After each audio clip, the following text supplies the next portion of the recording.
درخت کی بھی کیسی شان ہے. آپ قرآن کریم کا اسلوب دیکھیے.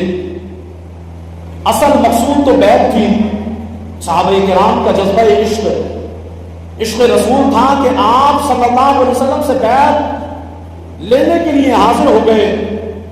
میرے نبی پاک صلی اللہ علیہ وسلم نے بیعت کے لیے انہیں بلایا, سب حاضر ہو گئے. اب یہ بیعت درخت کے نیچے کھڑے ہو کر لی گئی یا کنویں کے کنارے پر, اس سے تو کوئی فرق نہیں پڑتا, اس بات سے کوئی فرق نہیں پڑتا.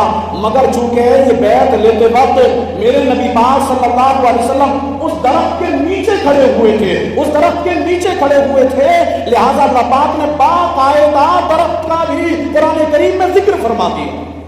اس درخت کا بھی قرآن کریم میں ذکر کیا گیا اور کہا تحت الشجرہ, اے محبوب آپ جب درخت کے نیچے کھڑے ہو کر بیعت لے رہے تھے, صحابہ اکرام سے بیعت لے رہے تھے, پتہ چلا محبوب جس مٹی پر قدم رکھ دیں, محبوب جس پیڑ کے نیچے کھڑے ہو جائیں, وہ مٹی اور وہ پیڑ بھی قابل ذکر ہو جاتا ہے, وہ بھی قابل ذکر ہو جاتا ہے. اور اب قیامت تک کے لیے جو بندہ قرآن کی تلاوت کرتا رہے گا تو اس درخت کا ذکر بھی وہ کرتا رہے گا. اس درخت کا ذکر بھی قرآن پاک میں ہے تو اس درخت کا ذکر بھی ہوتا رہے گا. تحت الشجرہ کے الفاظ کے مطابق بحکم حدیث 90 نیکیاں اس درخت کا نام لینے میں اس کو ملتی ہیں. سبحان اللہ. یہ ہے قرآن کریم کا اسلوب اور یہ ہے محبت رسول کا اصل مقصد. یہ بھی محبوب صلی اللہ علیہ وسلم کے ساتھ چند لمحوں کی نسبت کا اثر ہے تو وہ صحابہ کرام جو آپ کے ہاتھ مبارک پر زندگی اور موت کی بیعت کر رہے تھے, ان کی شان کا الگ کیا ہوگا. اور حضرت عثمان غنی جو جان ہتھیلی پہ رکھ کر مکہ پاک پہنچے ہوئے تھے, جن کے نام پر یہ بیعت ہو رہی تھی, ان کی شان و عظمت کا عالم کیا ہوگا, ان کی شان و عظمت کا عالم کیا ہوگا.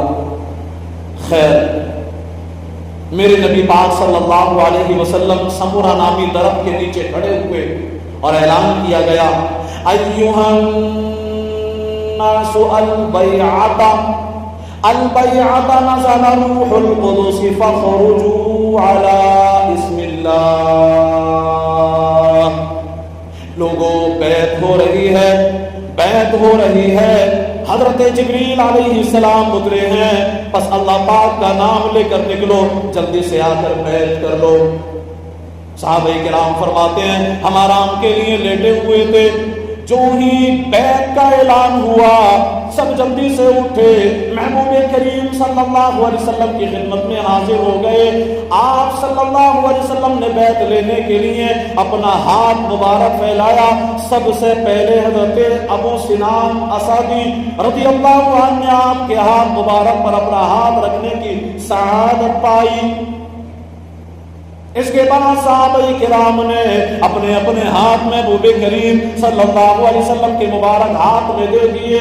سب سے آخر میں پیارے آقا امام الانبیاء محبوب کبریاء جناب محمد رسول اللہ صلی اللہ علیہ وسلم نے اپنا دوسرا ہاتھ مبارک بلند کیا اور فرمایا ان عثمان فی حاجتک وحاجت رسولک. اے اللہ پاک بے شک عثمان تیرے اور تیرے رسول کے کام کے لیے گیا ہوا ہے. یہ کہہ کر میرے نبی پاک صلی اللہ علیہ وسلم نے اپنا مبارک ہاتھ سب ہاتھوں کے اوپر رکھا اور فرمایا یہ عثمان کا ہاتھ ہے. سارے ہاتھوں کے اوپر, تمام صحابہ کرام کے ہاتھوں کے اوپر سب سے اوپر رسول پاک نے اپنا ہاتھ رکھ کر کے فرمایا یہ عثمان کا ہاتھ ہے, یہ عثمان کا ہاتھ ہے, یہ عثمان کا ہاتھ ہے. اللہ اکبر. جس نے یہ بیعت کی اللہ پاک نے انہیں اپنی رضا کی خوشخبری سنائی. محبوب کریم صلی اللہ علیہ وسلم نے فرمایا کہ جس نے درخت کے نیچے بیعت کی تھی ان میں سے کوئی بھی جہنم میں نہیں جائے گا, ان میں سے کوئی بھی جہنم میں نہیں جائے گا. اب آپ حضرت عثمان غنی رضی اللہ تعالیٰ عنہ کی شان دیکھیے, آپ کا مرتبہ و مقام دیکھیے. سب صحابہ کرام نے یہ بیعت اپنے ہاتھوں سے کی.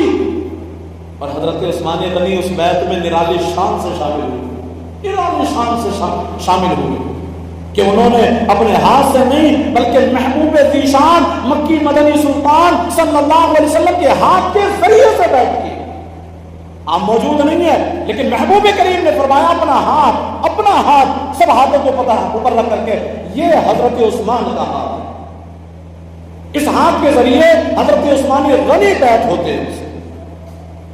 اور اس کا ذکر قرآن پاک میں آیا، اللہ پاک نے فرمایا ان الذين يبايعونك انما يبايعون الله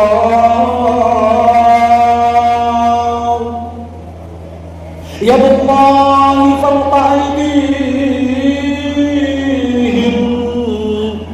بے شک جو لوگ تمہاری بیعت کرتے ہیں وہ تو اللہ ہی سے بیعت کرتے ہیں، ان کے ہاتھوں پر اللہ کا ہاتھ ہے۔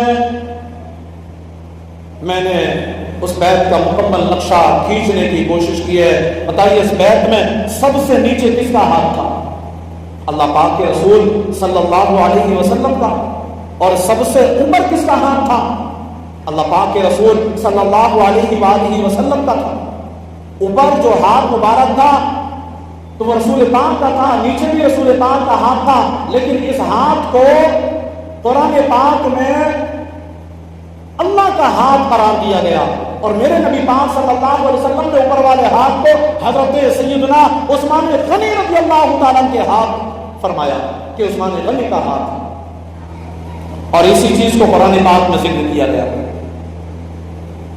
فرمایا گیا یہ محبوب آپ کا جو نیچے والا ہاتھ مبارک ہے یہ اصل میں آپ کے جسم پاک کے ساتھ ہے، مگر چونکہ اللہ پاک کے حکم سے کام کرتا ہے، حکم اللہ کا ہوتا ہے تبھی کام شروع ہوتا ہے۔